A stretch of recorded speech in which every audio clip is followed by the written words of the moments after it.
Training and Development Association, better known here in Singapore as STADA, and the Center for Transcultural Studies at Temasek Polytechnic. As we have said in our webinars, the purpose of our webinars is to connect practitioners, learners, and leaders to create a vibrant web of a learning community.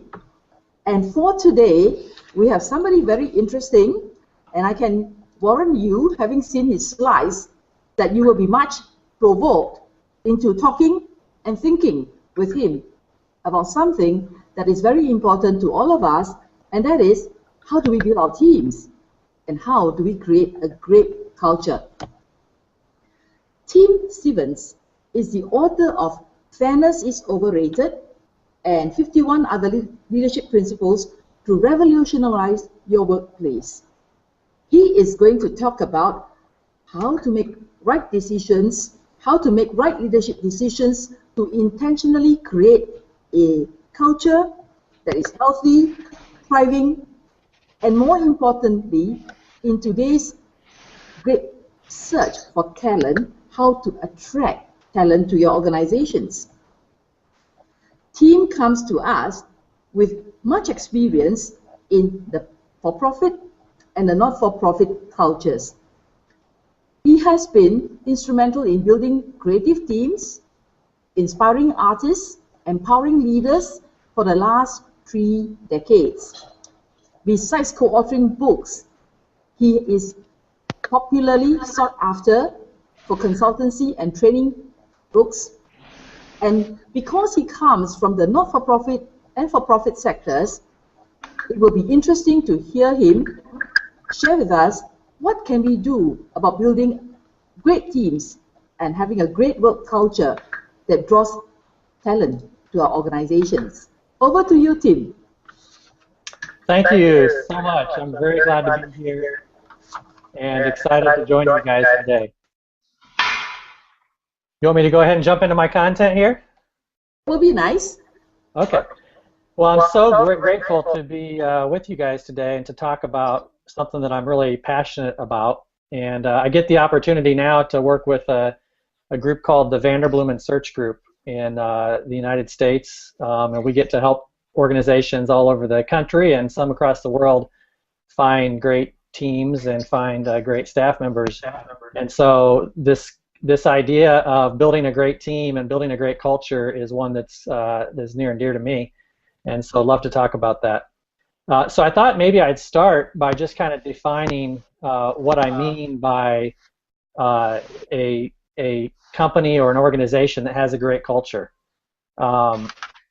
Over my 30 years, I've worked in some environments that had great cultures, and I've worked in some that were more toxic and were more unhealthy cultures.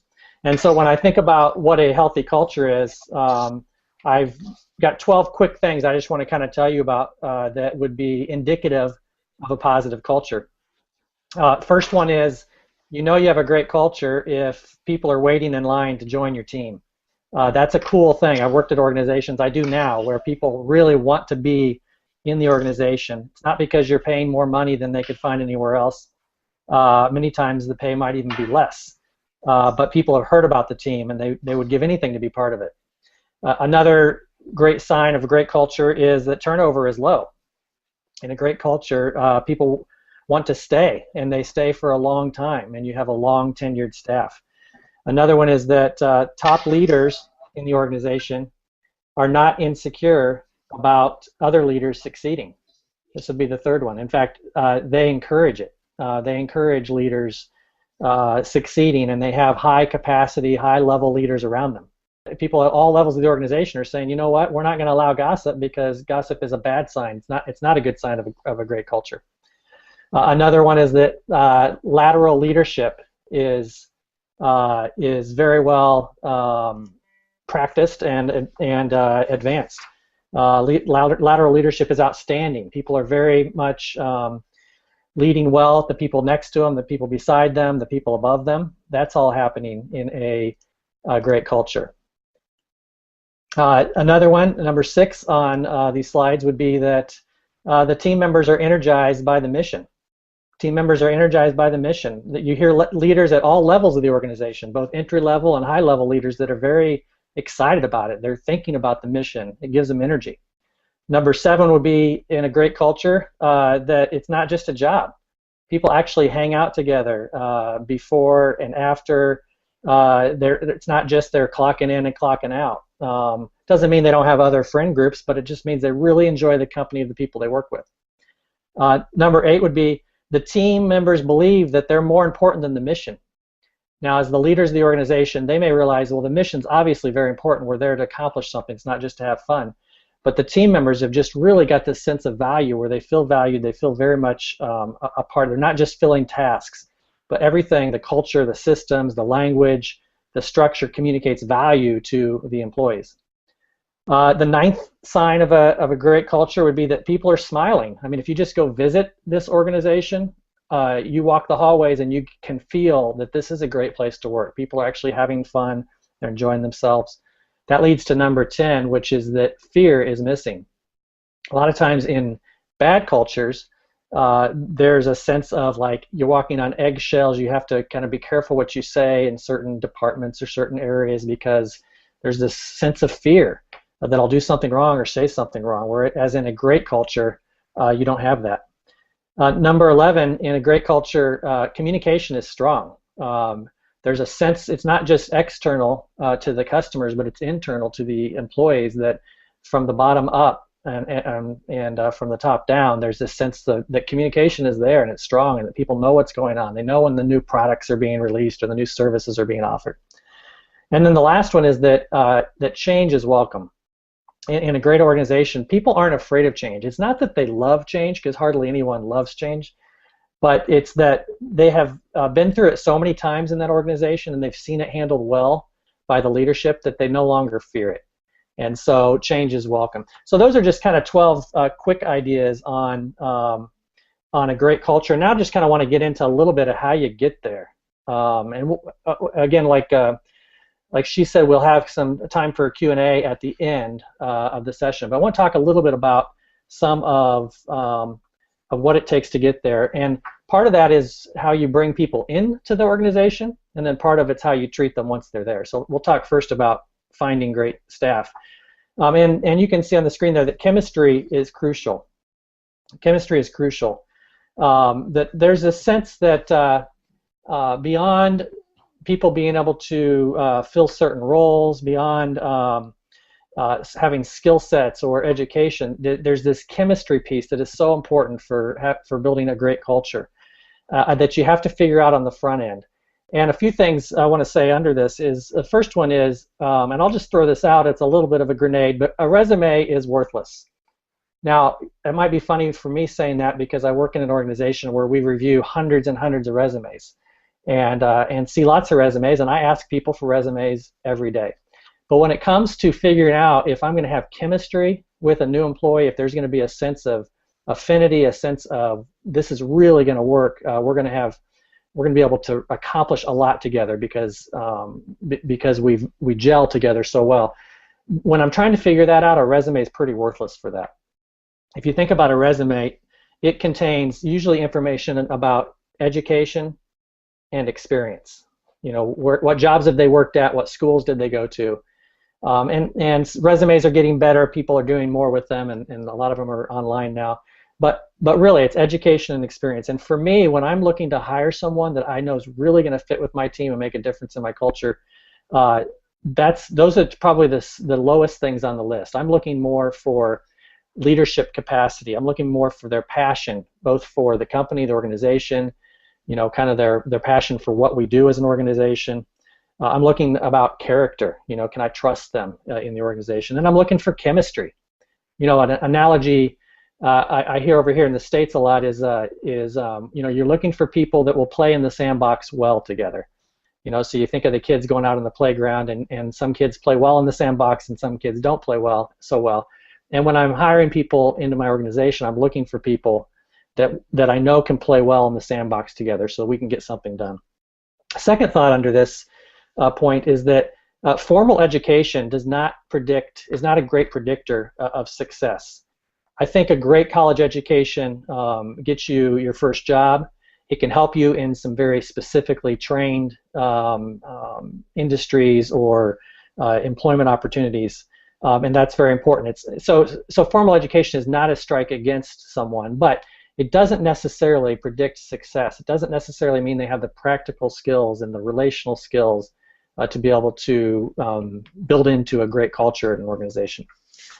Third thing I would say here is that references are vital. And this is one that I see a lot of organizations kind of slacking on, so to speak. They forget the fact that they really need to check. They may know someone. A lot of people get hired because they know someone who knows someone.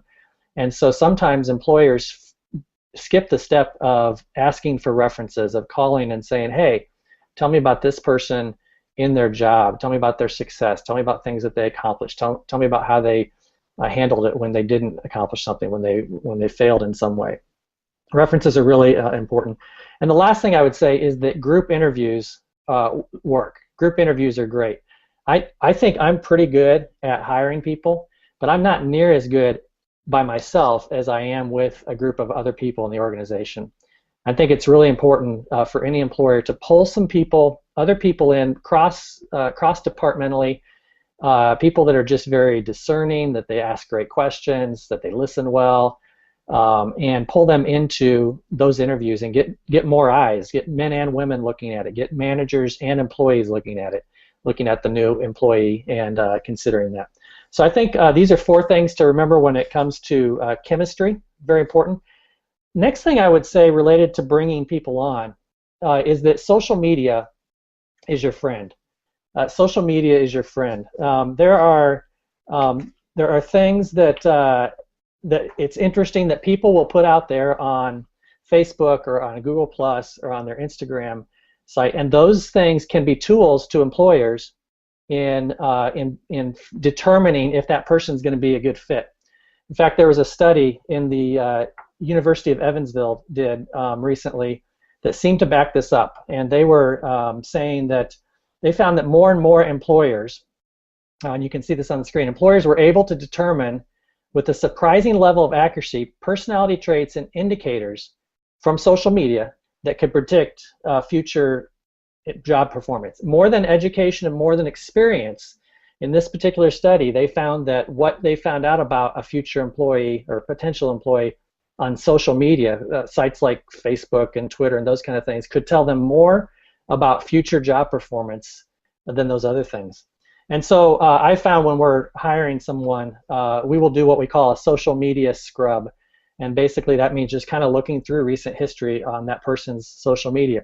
And I should make a clarification here. I'm not talking about things that person, that other people say about that person. That would be gossip. That would be slander. I'm not talking about that. I'm talking about stuff that they actually have put up there about themselves. I like to look at picture albums to see kind of what they deem worthy of posting. I like to see articles that they link to kind of see how they think. I like to see what they do on their free time to see about kind of that chemistry issue. I like to know how they treat people online that they have a disagreement with.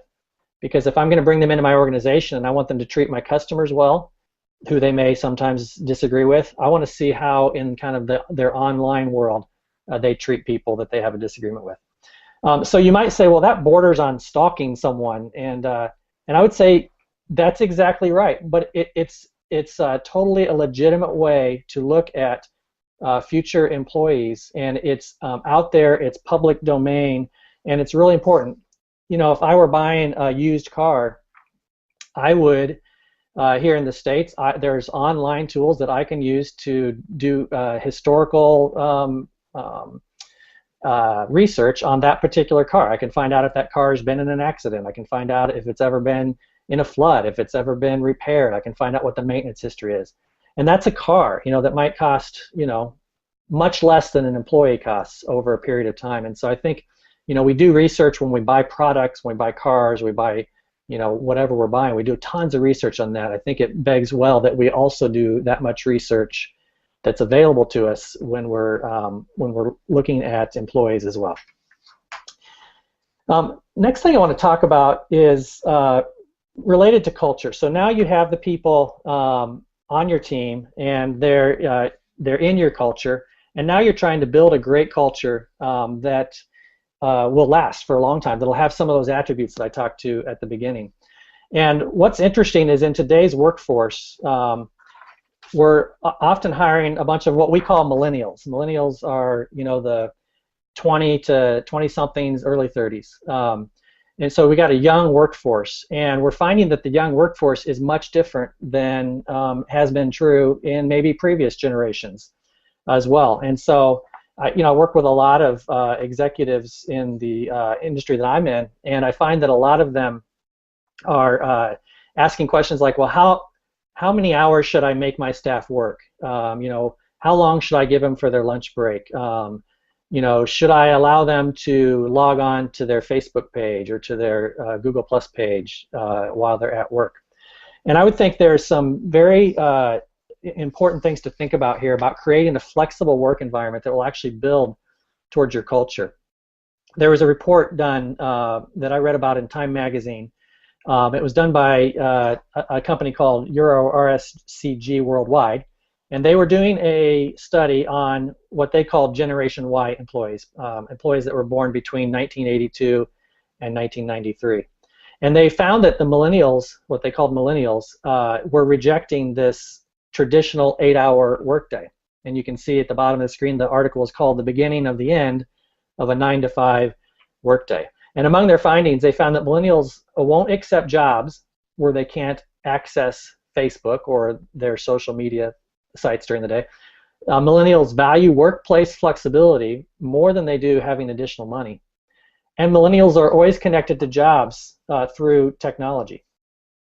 It was interesting, they said, on another quote, they said that many companies fear, this will be on the next slide, they fear that without structure, employees will be distracted, that they'll be not as engaged, that they'll be less productive.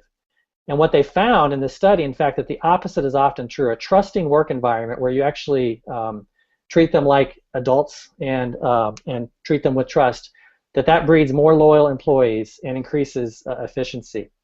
I know for organizations that I work with, there's this kind of old command and control type of leadership that really is kind of like, we're going to tell you what to do. We know best, and so it's kind of this parental-child relationship between the employer and the employee. And I think that type of work environment is going to increasingly find it more difficult to retain a growing workforce, especially with the young adults that we're hiring now. And it's not just millennials or Generation Y. Now that's bleeding over into all levels of the workforce. I've had working moms on my staff over the years, and they much appreciate the flexibility versus having kind of this rigid work schedule.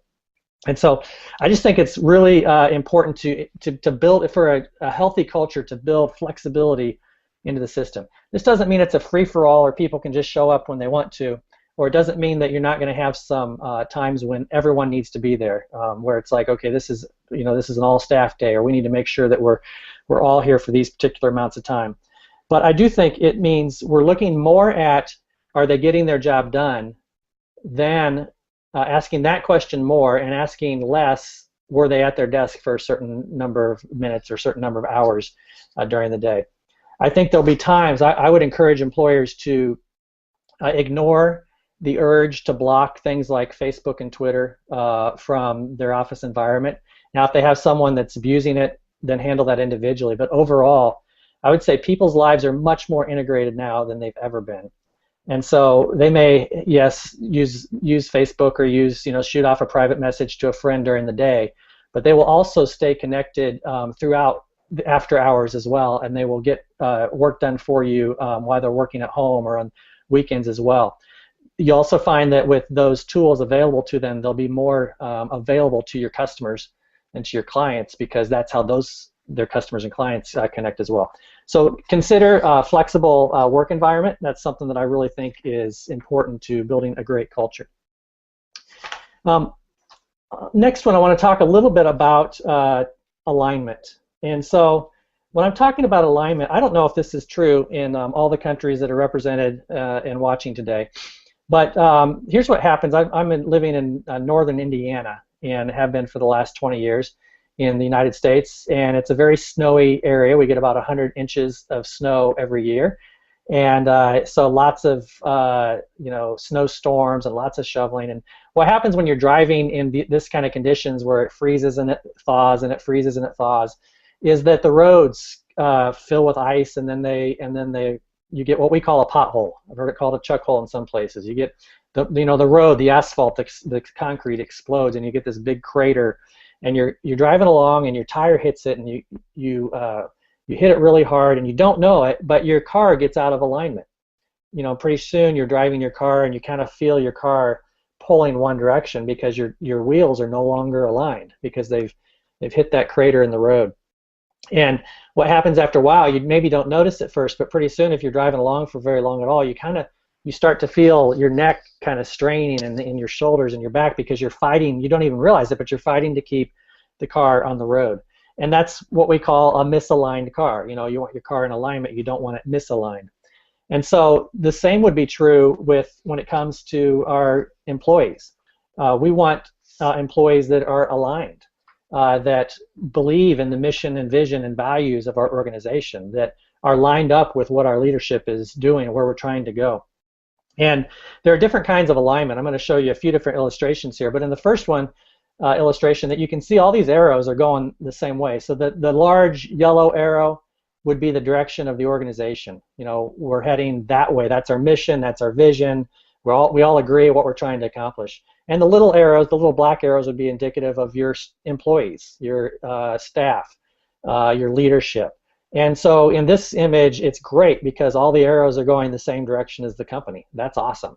When you're doing that, you're having conversations about how better to serve the customers. You're not fighting over little idiosyncrasies or anything like that. In the next illustration, you've got one person, one staff member, one employee who is just going the opposite direction. And you kind of look at them and you're like, how'd you even get in the door? Because we're not going that direction. You're wanting to take us in an entirely different direction. And so this requires a tough conversation, typically not that tough because it's so obvious to them, it's obvious to you, it's obvious to their work teammates. The most difficult person to deal with is in this next illustration. And that's when you have someone who's just like 5% off. It's like, maybe in 95% of what you're doing as a company, they agree with. But there's this one thing in the organization that they just want to be different. It's like, I used to work at a place and we used to do this, and you think about it as a leader and you process it and you say, I hear you, but you know what? That's not where we're going. We're going this way as an organization, and that's not where we're going. And yet they come back and they continue to harp on their one issue over and over and over again, and they start to breed discontent among other team members, and they start to talk about it among the company. And pretty soon you got other people saying, yeah, why aren't we going this? That's an example of a person who's just out of alignment. It's not bad. It's not wrong necessarily. It's just they're going a different direction. They want to take the organization a different direction than what you have decided the organization is going. And this is a person who you really need to address it very quickly. We typically kind of ignore this because we think it will go away. It usually doesn't go away. It usually gets worse. Or we're trying to be nice. You really need to address the out of alignment person. Once you need to listen and be kind, but once you kind of have established the fact, no, really, that's not the direction we're going, you're out of alignment with the organization, then you need to consider having a tough conversation and maybe even releasing that person from their responsibilities. I want to show you now an illustration that I heard Jack Welch. He was the CEO of GE for many years, and this is a variation of something I heard him talk about in a conference. If you look at the bar on the left, this would be indicative of performance. So someone at the top end of that bar would be a great performer. They're someone you want in your company. They're awesome at what they do. If they're at the low end of that bar, then they're not a very good performer. They don't do their job very well. The bottom bar would be culture. So if they're at the far right end of the culture, then they get it. They know what your company, your organization is about. They believe in the mission. They're the person you want talking to your customers because they totally understand what you're trying to accomplish.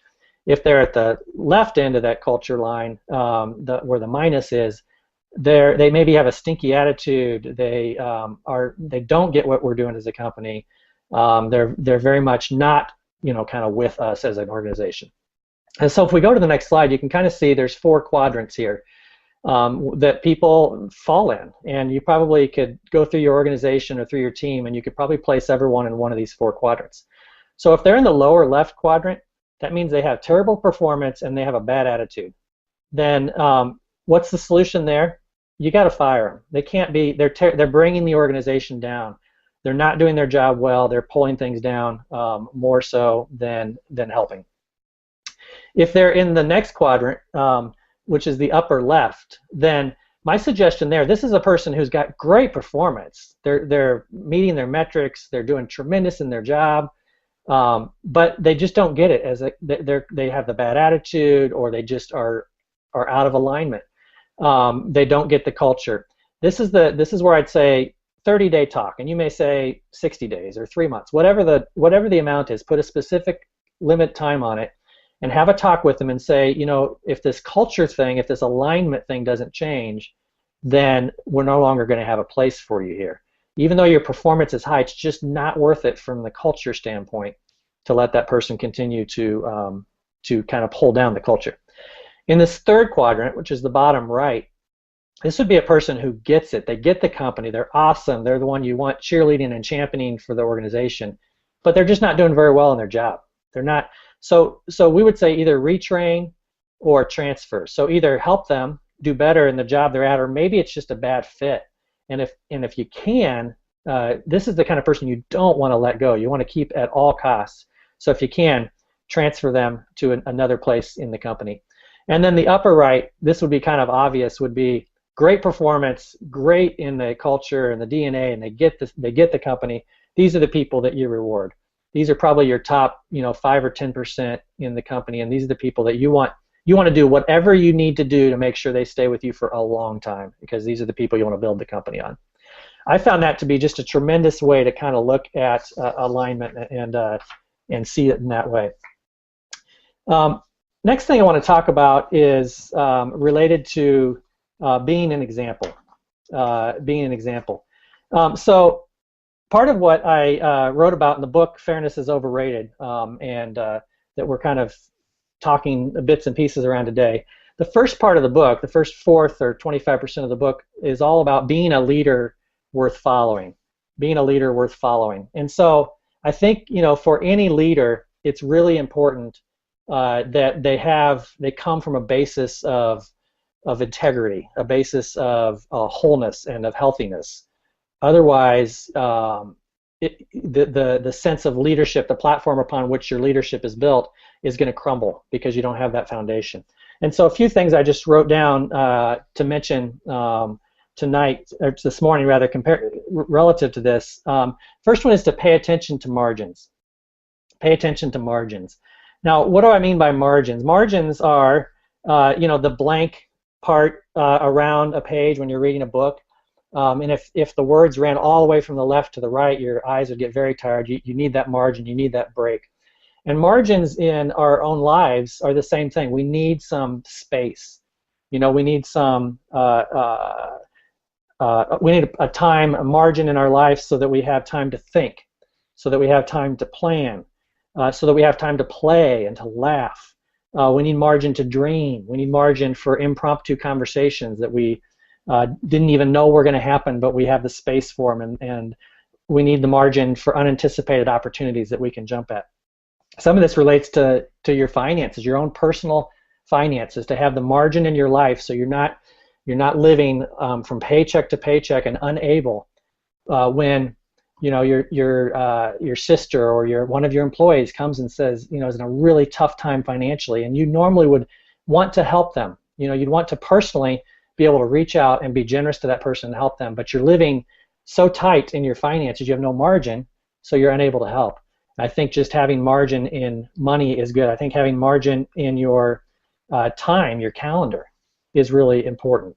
If you plan your days from beginning to end, where there's no break whatsoever, that will begin to wear on you. It will begin to wear on your family. It will begin to wear on the people that you're trying to serve in your organization. You get a sense, and you've probably known people like this, where they are kind of just running from here to there, and they're busy. you're not sure how much they're getting done, but they're just always busy, and you just know you can't even stop and talk to them. You can't even, you've got a problem, you need help with a solution, you can't approach that person because they're just so busy and they don't have any margin. And so that's not the kind of person that we usually want to be around. It's definitely not the kind of person that you want to work with or for yourself. I think margin does several things. Margin makes you pleasant. I work in a city now where my commute to work is about an hour drive each direction.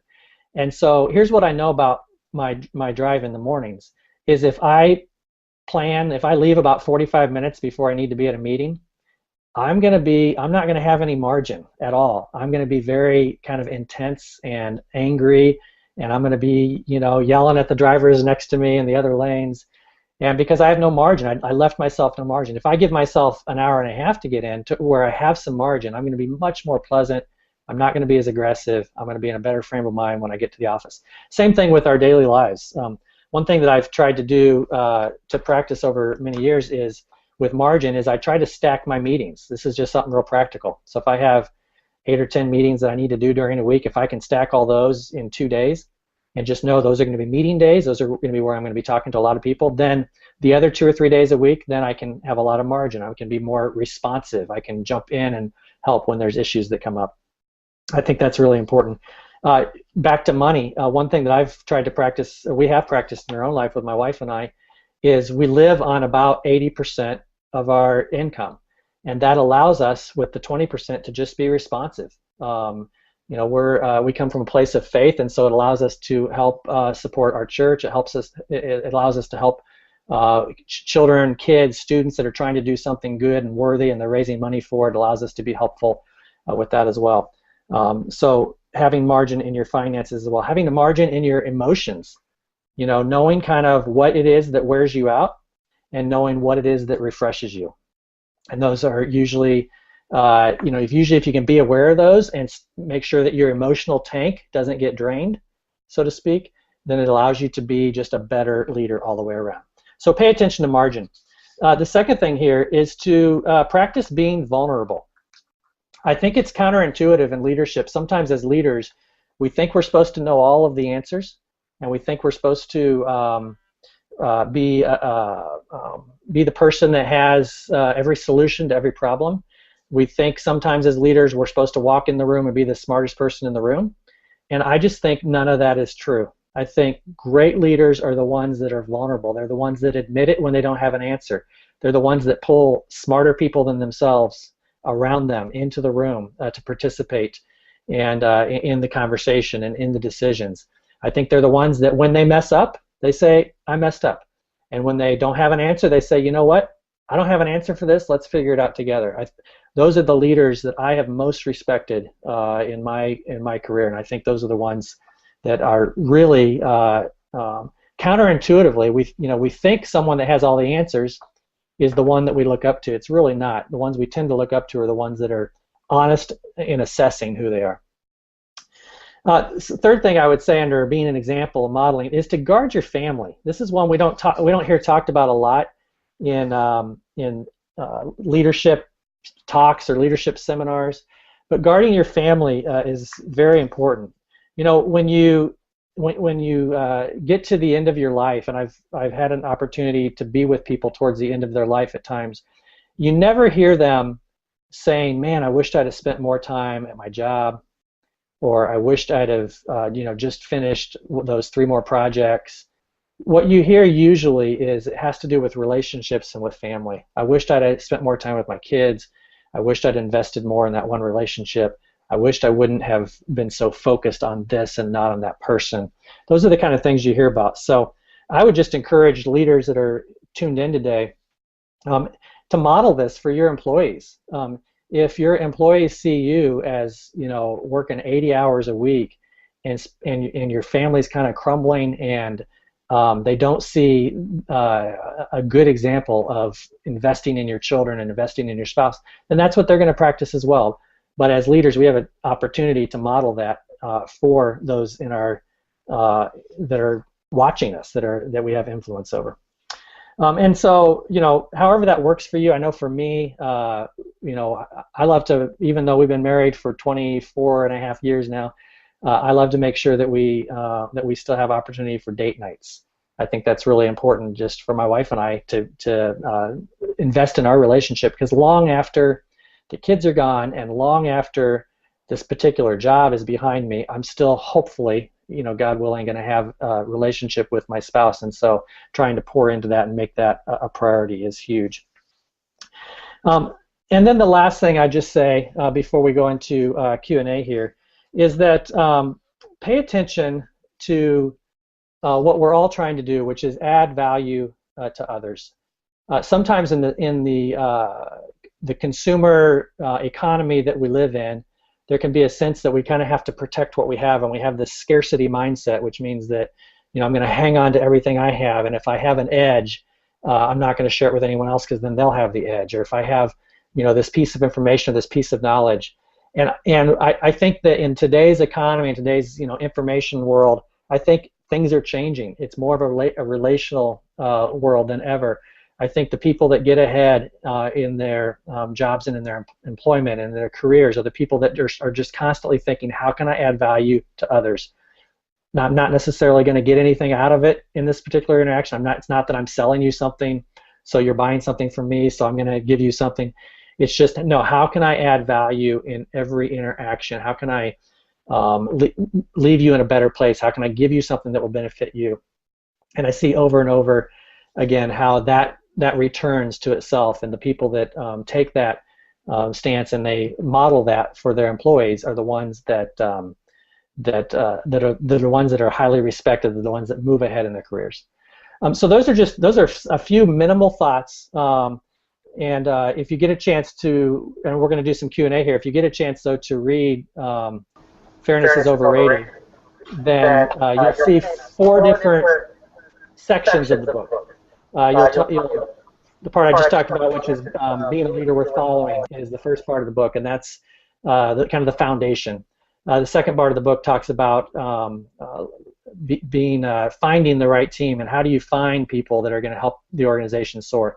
Third part of the book is all about building culture, and once you have the right team and you've got them, how do you build that culture? Because culture by itself it goes down. Culture gets worse, not better, unless there's some intentional focus on it. And then the fourth part, the last part of the book, is about leading through crisis, leading when there's transition, or you're in crisis, or you have something going on. That's a lot of where leadership is forged, and so some very specific steps related to that. So I guess we'll jump in now to Q&A. Thank you so much, team. This is very, very interesting and helpful. This is how we will handle the Q&A. We have some of them who have indicated their interest to participate in the question and answer segment, and they come from Thailand, Indonesia, India, Philippines, Singapore, and one from the US. Viewers, if you are not one of the panelists, you can start typing your questions through Google Plus now.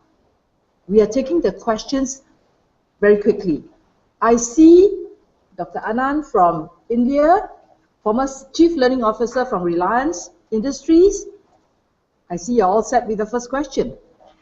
I'm referring to a slide that Kim showed on culture versus performance. And then, specifically referring to the team culture versus the organization culture. Can it be a situation where a person is aligned to the team culture but not to the organization culture? And what do you do with that kind of a person? And could I ask you to repeat that question for me?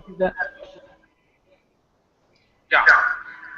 A person is performing very well, but the person is aligned to the team culture but not to the organization culture. So where does that person fit in?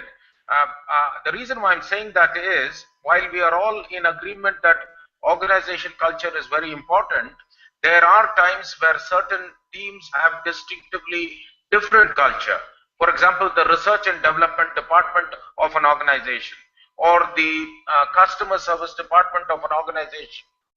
So the person is performing extremely well in one department, and he or she is aligned to that team culture, but not in overall alignment to the organization culture. And largely this could be because of his or her affiliation to the team manager, so they bond very well with a particular team, but not so much with the rest of the organization.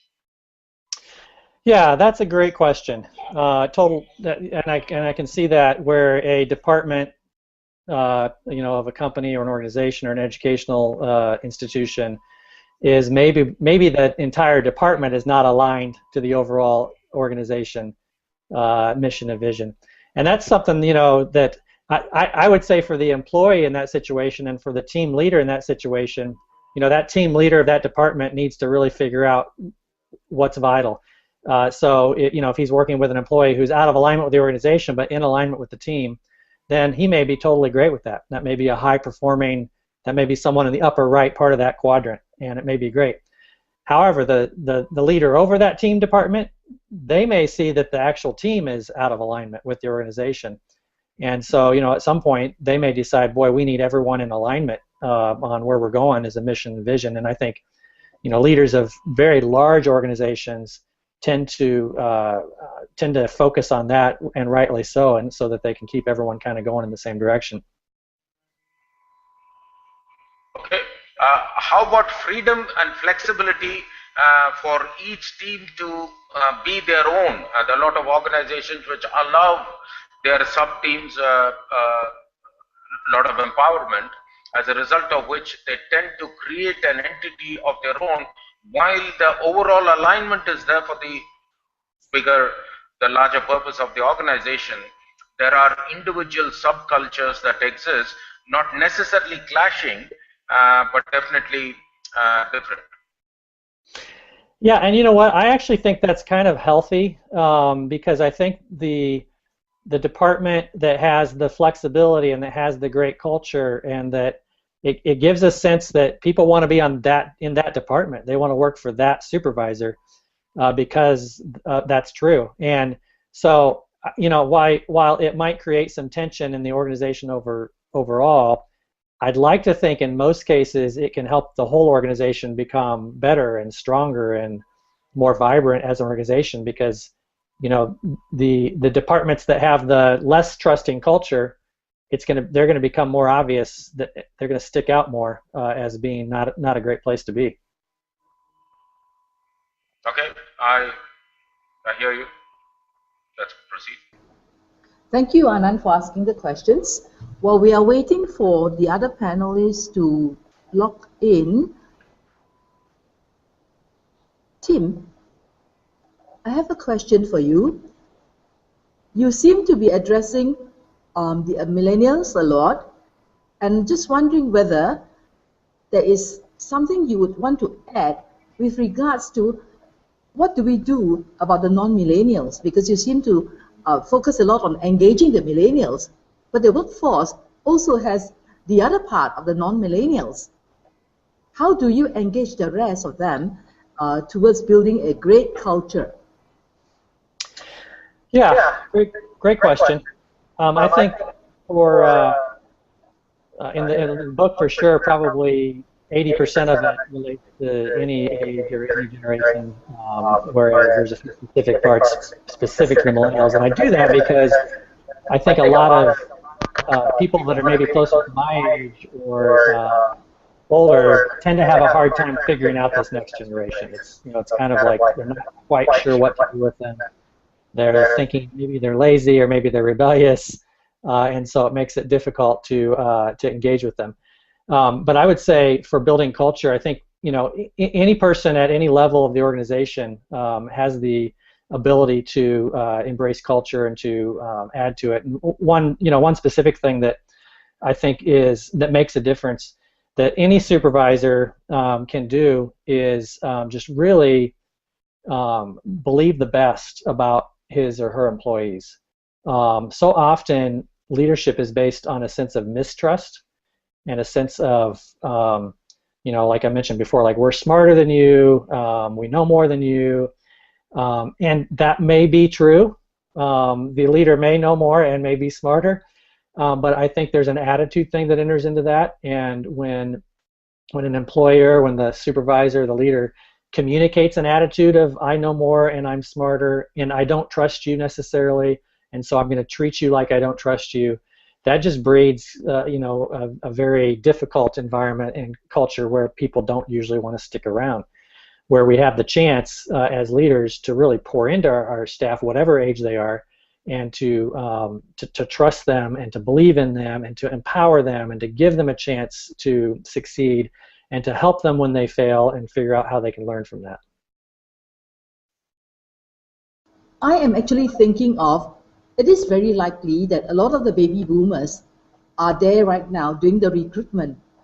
And in your vast experience and work spanning nations, where you work with them, and you are saying that using social media is a great help in not stalking, but in finding out more about the potential millennial millennial staff talent. How do you convince or convert the baby boomers to get into that track of using social media to assist them in recruiting talent or retaining talent, for that matter? Well, in some cases, I think it's helpful if they're not in that track. They don't necessarily need to be. If it's a baby boomer aged hiring, supervisors that are doing the hiring, and they're like, you know what, I don't really get this. I don't quite know what this social media thing is, or maybe I know it, but I just choose not to participate. Someone on their staff does participate.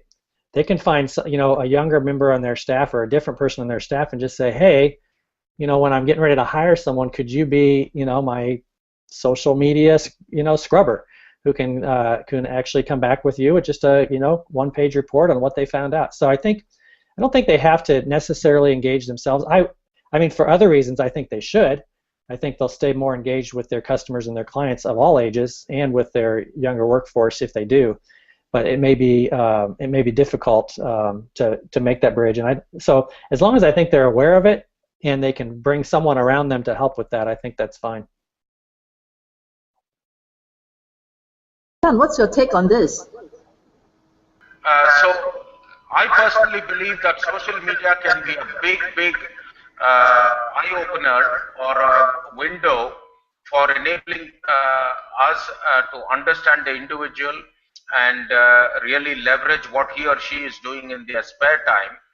But at the same time, we have to be very careful about not intruding into the privacy of the person through snooping or whatever.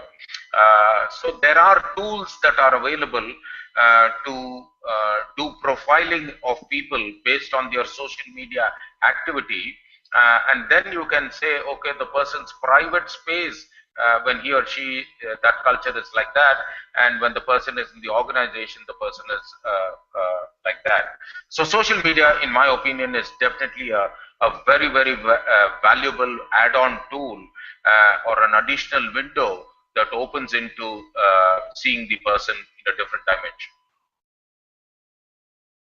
So Anand, we have one question that came in. What if the interviewee uses fake names on social media? Are there tools out there to dig deeper and find out who they are? Tim, over to you. Yeah, I would say I wouldn't dig too far. I think that probably gets closer to, if they want to stay hidden or use other names besides their own, then let them stay private. I would look at the things that are obviously theirs that they have put out there for themselves under their own name when I'm considering it. As employers, we don't have a whole lot of time. We're not an active agency, we're not private investigators, so we don't want to or need to dig into it at that level. But I do think the things that are readily available and out there and in the public view and not private, those are the things we can consider.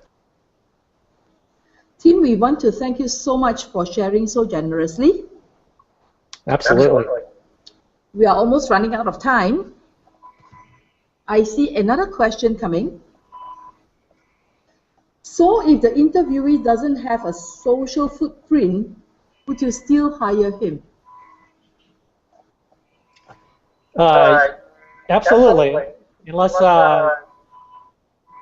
unless the position was a social media manager or something like that, where that would be indicative of the fact they wouldn't be good for that job. But no, that wouldn't be a requirement necessarily.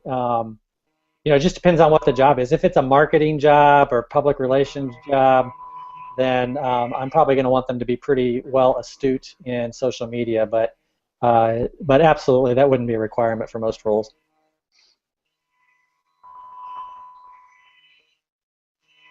Yeah, I just want to add on, Sally.